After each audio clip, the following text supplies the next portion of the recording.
Le regroupement étudiant des chercheurs et chercheuses en sciences de l'Université de Sherbrooke présente les mécanismes de la vaccination. L'objectif de la vaccination est d'entraîner le système immunitaire du corps à se défendre contre le virus de la COVID-19 sans y avoir été infecté. Le coronavirus infecte les cellules grâce aux spicules présents sur sa membrane. Ces spicules agissent comme des crochets qui s'agrippent aux cellules humaines et permettent au virus d'y pénétrer et de s'y reproduire. Le vaccin permet d'envoyer aux cellules humaines l'instruction génétique nécessaire à la production de ces spicules, ce qui permet leur reconnaissance par le système immunitaire et induit la production d'anticorps. Ceci prépare les défenses immunitaires à repousser le virus efficacement. Au Canada, il existe 2 technologies principales utilisées dans les vaccins pour réaliser ce travail, les vaccins d'ARN messager et les vaccins à ADN avec vecteur viral non réplicatif. Les vaccins de type ARN messager sont ceux développés par les compagnies Pfizer et Moderna.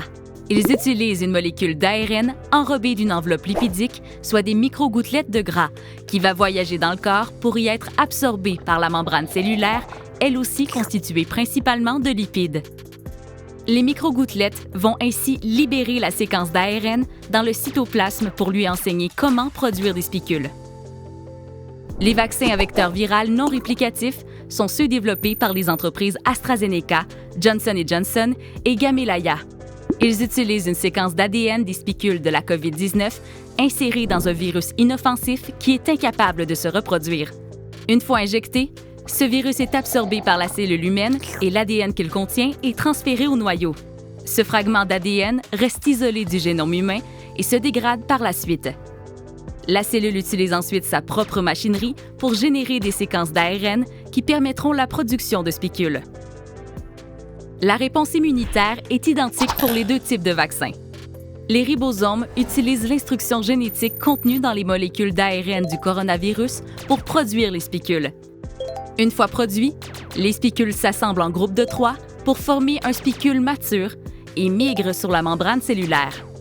Même si aucun virus n'est présent dans le corps, la ressemblance entre la cellule vaccinée et une cellule infectée par le virus de la COVID-19 va déclencher le processus de réponse immunitaire normale du corps. Un signal sera envoyé à la cellule vaccinée de s'autodétruire pour limiter la reproduction du virus, ce qui aura pour effet de relâcher les spicules dans le sang. Les spicules seront captées par une cellule présentatrice d'antigènes qui va les exhiber aux lymphocytes pour les entraîner à les reconnaître et à les cibler.